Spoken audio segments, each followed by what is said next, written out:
Hi everyone. So something I really wanted to share around, I think all of you have seen on my stories recently, been sharing a lot around this beautiful man behind me and on my shirt.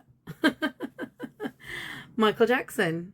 Uh, Everybody's jumping on this bandwagon. I've been on this bandwagon years before everybody's jumping on this bandwagon. However, I think as many of us fans, over the years, especially since, bless him, since he passed away, we kind of carried on with our lives and time's gone on. And then all of a sudden he's been revived through the new Michael movie, which, again, if you've been following me, you will have seen I went to watch 4 times. Jafar Jackson has done chef's kiss acting and tribute to his uncle. Honestly, like the acting, the mannerisms, the voice, the steps, the outfits. What can I say? It's been absolutely incredible. And a lot of us, not just me, have now gone down that rabbit hole of being like scurrying around and being like, oh, I want to watch his interviews again. I want to watch his songs again. I want to listen to his songs again. I mean, I've actually brought his book as well. I don't have it with me right now. It's downstairs, but I've been chewing it up right now because, like, I feel like it's the closest I can get to speaking to him or hearing from something that came from him directly other than his music.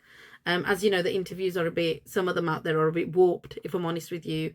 And, there's still some people who have got mixed views on him, which everybody's entitled to their own opinions. My personal belief and opinion is that he's innocent. He always was. He was such a bright light that a lot of people around him, when he got such a certain power, they wanted to dim that light. And there's a lot of political things going behind the scenes too. So, not going to necessarily go into all those things at this stage. But I think the big thing I wanted to share was that why I've got this big, massive love and passion towards Michael. And there's so many things to say, and I don't have enough time frame in this moment to say it. So this might end up being a short series as well. We'll see.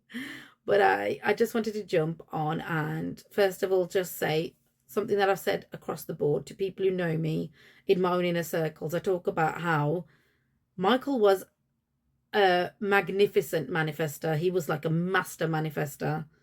And if you watch the film and you watch some of his, interviews, or you look into this a little bit more, you'll see how much he manifested for himself, from day one. And in particular from 1979, this is at the point when he wrote down and journaled exactly who he wanted to become. And he wrote in there that he's no longer going to be known as Michael Jackson, which of course he still is. But at that point he said, people will know me as MJ, which has now also become his known name. We all know him as MJ. And he put in there as well, and he wrote, I'm going to have a whole new look. I'm going to have a whole new look. I'm not going to be associated with that little boy that sang ABC. I'm going to be a whole new me. And he put on there all these things along the lines, and this is, don't quote me word for word, but along the lines of, I will be the greatest singer, dancer, musician. He even put in there actor. I'll be the greatest actor that's ever been known. I'm going to be the greatest. And he wanted to be the best selling artist. And as we know, he is the best-selling artist. He's broken so many records. Even his movie now is breaking records, and he's not even in it. And now his music has come back out and is now on the top of the billboards, top of the charts, yet again, nearly 17 years after this man has passed away. So it just goes to show what energy he carried. The other thing that I'm very, very close to in terms of Michael himself and his persona, there's so many things I find relatable. Now, a big part of me growing up, I was massively musical. I still am. And since the last couple of years, I've also started pursuing more of this in my personal life.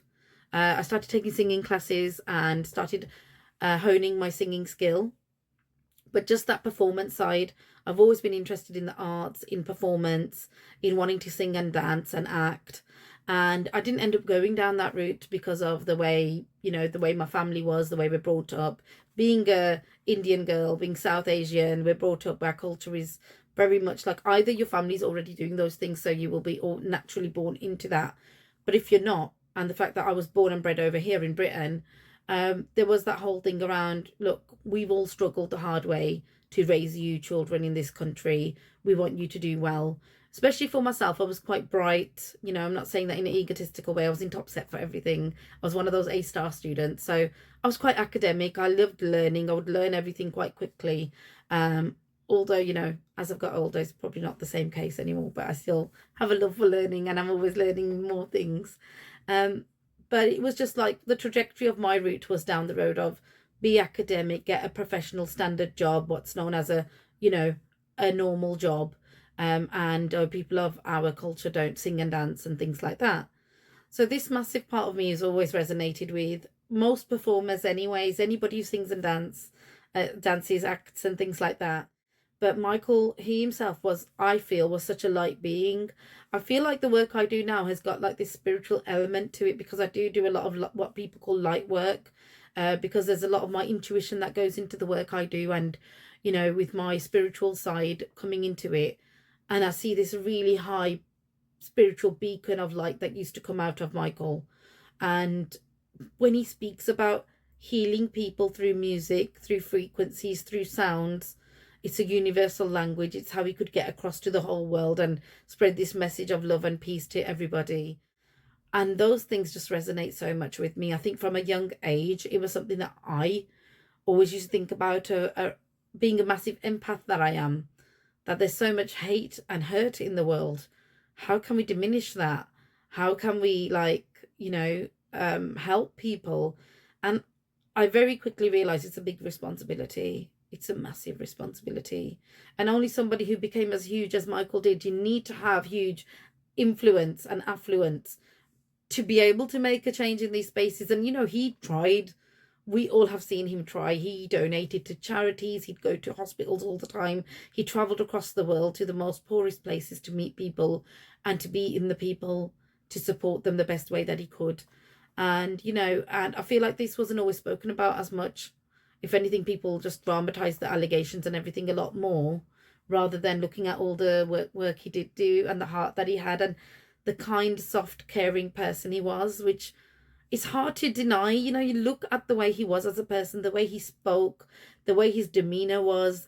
He was always so polite and pleasant in all of his interviews, and so soft-spoken. And just, for me, all I see is an angel in human form.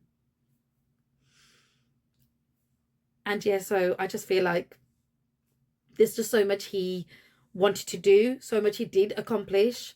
And one big thing was that when he wrote his journal, he wrote at the bottom, "Let my kingship begin."